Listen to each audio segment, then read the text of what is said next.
Howdy everybody, we're back with some more RPG horror stories. Let's jump right into it.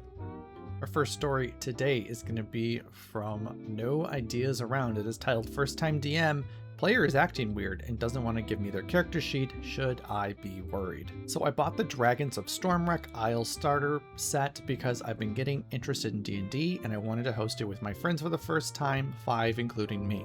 I've done a ton of prep, watched DM guys, and taken notes on the story and game mechanics. I've never played before, and neither have 3 of the others, so we're all learning along the way and having fun. I don't know if this is the right move, but I asked them all for a copy of their character sheet so I could help them out / keep track of what they have. The other guy though is my issue. He's played D&D before and seems sort of weird about the whole thing. He won't say anything about his character, keeps saying, "You're not ready" for his gameplay. "I'll go easier on you since you're new to this," and seems like he knows something I don't. And obviously he hasn't given me his character sheet. Everyone else's completed characters has made art and lore for them, and we haven't started yet because of his refusal. Alright, if you want to play in any game, you're gonna have to produce a character sheet for your DM. That's how it is. This person is really giving off some very DM versus player vibes, and I kind of hate it. It's one thing to keep their something secret from other players, so that way it's a surprise to them. It's another to keep your DM in the dark. It's the DM's job to help make sure the game is balanced, and part of that is knowing what your players can do. It helps to keep all players honest about what they have and what their abilities are. This person saying they will, quote, go easy on the DM sounds like someone who is looking to play competitively instead of collaboratively. I would flat out tell this person that you either give me a character sheet or you aren't playing, and I would give a deadline to it. They don't get to suddenly also change characters right before the game either. There is no need to play that bullshit game. Not worth your time. Easy. Everyone else loves this guy and so do I, but he's been really weird about D&D in particular, and I'm debating if I should just not let him play. Please help. Okay, again, just tell him that you need to see his character sheet to help balance the game and provide a fun experience for everyone at the table. If he wants to play, that is required. It is non-negotiable. Giving your DM your character sheet is D&D 101 type shit. Anyone not doing that is either cheating or trying to hide something like a broken build that they found online and they don't want to get caught with it before they start playing. I have no freaking idea on why somebody else would keep people in the dark otherwise. Now, I rarely have a problem like this. In fact, I tend to notice players are so excited that they're turning shit in early. I have had players in my games give me character sheets for a campaign that isn't even going to start for months. They're so freaking excited to share and talk about their upcoming characters that they want me to have. They're like, this is what I want to play. I have this idea. I want to do this. Here's the guy. Just tell me what level. They're super excited and they just want to go with it. This is such a weird thing for somebody to be like, I can't let my DM see my character sheet. There's something sketchy about it. Update, holy moly, I wasn't expecting this much advice. Thanks, y'all. I got another player to back me up on this, and when we confronted the dude, he kind of just seemed to lose all interest in the campaign since he couldn't use his character. Still don't know what the heck it was. The most he let on was that it was a rogue that he's been using for a couple campaigns now. At least everyone else is still on board with it. Ah, I see what it is. He's bringing an old PC over with their likely broken stats and probably some items from a previous campaign. And I'll be honest, I would be hesitant to allow a character from another campaign into my game. It kind of just doesn't sit right with me. If somebody really wanted it, I could be talked into it, but we're making sure they fit the campaign and they're not bringing over any fancy magic items or anything like that. And their level is going to be on par with everybody else at the table. Also, for anyone else curious about the character creation, I did one-on-ones with each of them so we could make their characters together. This bunch is very creative and OC oriented, so I know they will have the most fun if their character is as close to their imagination as possible. I'm just there to do all the number stuff / tell them what's reasonable for this low-leveled campaign. The plan is that the first session is for introduction, small looting opportunities, and a minor fight so they get the feel of how combat and roleplay work. If there's any advice people want to give me, let me know. Okay, glad things worked out. Really weird this person didn't just mention in a one-on-one with the DM that they wanted to bring an old character back and that they'd be willing to maybe make changes. But I'm willing to bet their PC from previous campaign was leagues higher in level or had extra feats or equipment that would not be fair to everybody else. And then when he couldn't bring that broken thing in without ridicule, he immediately lost interest. Which is probably for the best because they sound like they're probably going to be a problem player if they're willing to hide so much stuff from the DM here before you even started playing the game. As for advice, start small, bring him in, let him get a feel for how combat and characters work, exactly as you've got it here. That's like, I feel like the best way. Even if you're playing with seasoned people in a new campaign, start small, do a little simple mission, simple quest, let them get a feel for how the characters are, give them a chance to RP, get their feet wet for how they think these characters act, let them get into the world and start to soak up stuff. Easiest way to do it. Our last story for today is going to be from user Designer28749 and is titled "My Friend Wanted to Kill a Character Because They Turned Out to Be a Dude." Today I just experienced one of the most shocking games in my life as a DM for D&D. Here are the players involved in the story. I will be using players' characters' names instead. There is Rysand, a human fighter and noble who becomes more important later. Then there is the subject of today's post, Jack. Jack is a human bard who is also a noble, and like most bards, he is a horny bard who wants to get on with any attractive female that he can find.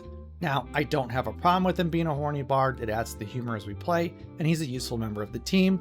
He's also a friend I've known since school, so I am used to some of his quirky behavior.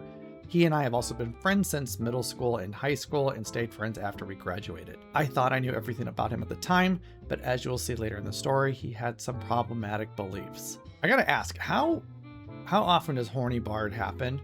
I haven't seen it in any of my games really. If anything, I've seen rogues and paladins trying to get laid more. If you're gonna have sex come up in a game, either whether you're role-playing it out or fading to black, it does not hurt to talk it out, because some might not want a game where the bard or whoever is treating anything with a hole as a goal. So talk that out, just make sure everybody's comfortable with it before you start delving into that as a topic. Now to the events of the game. We are playing the starter set of D&D, and we are normally 6 people who play, me included. I will also add that we are all friends since high school, but that's not important. But today, the other 3 could not make it, so I made a one-shot for Rysand and Jack to pass the time. We always meet at the end of the week to play with each other. We normally switch between Cyberpunk Red and D&D, but the one hosting Cyberpunk games got sick and could not show up, so I had to D&D or DM instead. The one-shot was about a farm being attacked by a hill giant while a cloud of cloud giants watched and placed bets on whether the players would win or not. Simple, right? Well, when Jack and Rysand were talking to the farm's owner, I introduced the daughter of the farmer into the story as she talked about the cloud giants, and it was clear Jack, the character, was into her and would try to get it on with her later. What he did not know was that the quote daughter was actually a guy who likes to dress in women's clothing, and the owner of the farm was a woman who dresses up as a man. This is part of the reason why things turned bad later. Anyway, long story short, Jack and Rysand made traps for the hill giant to fall into, but then they got the idea to trick the cloud giants, who they had discovered earlier, into throwing rocks at the hill giant as part of a bet. I bet you giants 100 gold, you can't hit the hill giant. And when the hill giant showed up, it died from rocks raining down from the sky. This is where the conflict would end, right? Well, my friends, it did not. Okay, I like the one-shot idea. It's interesting to add an eye in the sky that might talk or taunt your players. As for pronoun usage stuff, it seems like the farmer and farmer's daughter aren't necessarily trans, though I could be very wrong here, so bear with me. But it could then be, would it be drag then? But I don't think it's drag, because drag tends to be very performative. So then it would probably be cross-dressing. Be cross-dressing then? Maybe it'd be cross-dressing, I guess. After collecting their pay, Jack decided he would look for the quote daughter and convince her to have sex with him. Jack and Rysand found the daughter, in quotes, in the kitchen making food for everyone at the farm as a celebration for getting rid of the hill giant. I played the quote daughter as a dense but well-meaning person who did not understand the hints Jack was leaving. Then he straight up said, "I want to have sex with you." Here is where I revealed the truth. The quote daughter revealed she was actually a he and showed his flat chest. I then revealed another twist that the farm owner, who was actually a woman, who looks like a man due to her clothing. Now, I did this because I wanted to prank Jack. He normally goes for girls because his character is horny, and I wanted to give him a little surprise. Rysand understood it was meant to just be a fun prank on Jack, and we had a good little laugh about it. I expected Jack's character to be let down and leave or go for the farmer now that he knew that she was a woman. No, he did something else. Before leaving the farm, Jack said to the farmer and her son, "I want a hug, can I get one?" I had him roll persuasion. He did not roll a 20, but since he is a bard, he has a crazy high bonus to any charisma-related rolls, so the mother and son agreed to hug him. Then he said, "I want to cast Inflict Wounds." What? Then he explained he wanted to use it to remove the dick of the son with inflict wounds. Why? To make him more like a girl, I guess. Then he changed his mind and just wanted to kill both the farmer and her son because they, quote, tricked him. I even said, is it their fault they did not reveal their genders to you? He said it was their fault and somehow made it their fault for not telling him their fucking genders. Heck, later near the end of the game, he made it clear he did not care about the morality of his actions either. I even think he wanted to do it because he thought it would be funny somehow. Now I tried my best to find a way to make him not assault or kill the farmer and son just for not revealing their genders, and I managed to make him at least think about whether or not he would. Heck, he even said it was something his character would do. Okay, so just so we're clear here, this is disgusting. Jack wants to cause harm to another because they weren't the gender he thought they were, and because they weren't, Jack thinks it's okay to kill them. Jack's a fucking monster. In normal circumstances where a character may be about to do something that could either break the party or game up, it can help to pause and discuss above table why someone wants to do something. I don't think that could be done here though. I personally would have some major issues with this and would not allow Jack to do this whatsoever. Like, no talking him down, just no. You do not get to do that. That bullshit thought train Jack is on here has been used for decades by people to justify killing trans people. It's not funny, and at best you're an edgelord that I wouldn't want to play with, and at worst, you're an actual piece of shit, and I still don't want to play with you. Thankfully, Rysand used his insight to see if he could notice Jack's intentions, and thank God he rolled high enough to tell what Jack was going to do. Rysand grabbed Jack, excused them both, and they left the farm. Now, I could tell Jack was not happy with Rysand stopping him, so Rysand tried to make it up to him by taking his character to a brothel. We ended the game there, and Jack and Rysand went home. I'm gonna go a little meta here. In 5e, inflict wounds has a verbal component as a component to cast the spell. If Jack is trying to kill someone with it, he is making hand gestures. Number one, that's somatic. And two, he's saying Latin bullshit to try to conjure the spell up. There's no need to insight here. That man is doing the Macarena in order to cast this fucking spell as far as I'm concerned. That being said, I would have stopped the game prior to this insight bullshit. If someone is acting like this, one, it's disgusting.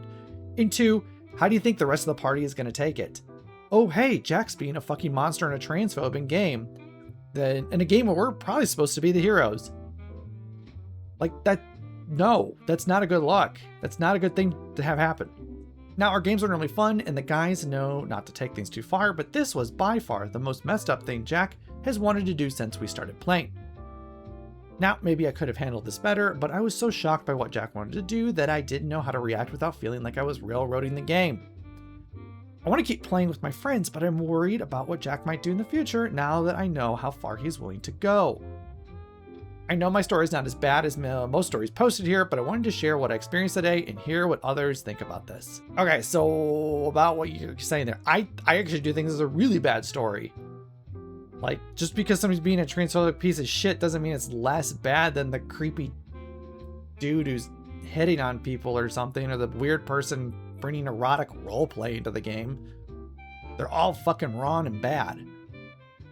Sometimes though, you have to railroad. You have to take a stand and you have to say what you aren't okay with and what actions aren't happening.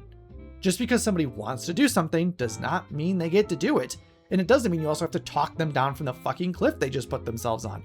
You, as the DM especially, are allowed to say no. Do not be afraid to say no.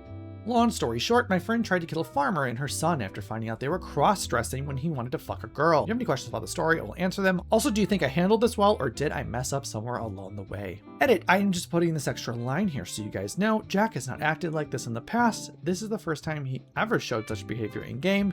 Normally he's just a horny bard in a game who likes to bed women when he sees a chance.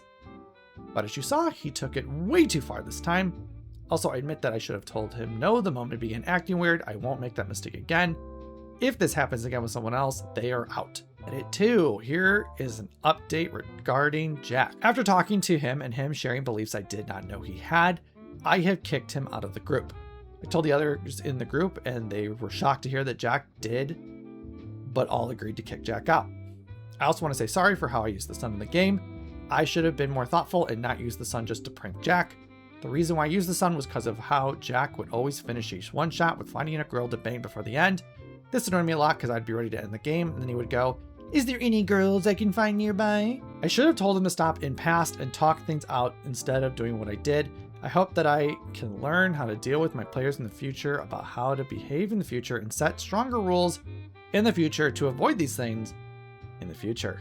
Okay, I'm glad they got rid of Jack. Jack is a fucking transphobe, just straight up. OP probably could have set up the farmer and farmer's son. I'm going to use the term son. They use the term son at the end of the story here better. I get that they wanted to prank Jack, and it would have been a really great time for Jack to lean into the horny bard stereotype and basically wink and go, so what? And just continue onward. But the way these characters are written, it could be seen as like demeaning to trans people. Now, given the fact that they're more cross-dressing than trans, from the way this is kind of written, you know, I don't think that lessens like this fact that this is kind of demeaning. I find this to be kind of demeaning to trans people. Because in the end, like cross-dressing or not, these people were the butt of the joke. It's important as DM and players that you learn to say no to things. If someone is going way over the line and doing some fucked up stuff, they don't just get to do it because they want to. You have the absolute right to say no. And it is good to do that. Jack's actions could make others at the table uncomfortable, either because they are trans, know someone who's trans, or just don't like this type of shit happening. And them making others uncomfortable this way, when no one stands up, shows that those types of actions are in fact okay. Allowing and showing these types of actions are okay will cause people to want to leave because some douchebag is pushing people out by being a fucked up, uncomfortable piece of shit. Okay, everybody, that is going to be it for me today. I'd love to hear your thoughts in those comments down below on either story. If you're enjoying, hit that like button. Don't forget to subscribe if you haven't yet, and you can catch me on Twitch. Links in the description, but I will see you guys all in the next one. Bye-bye, everybody.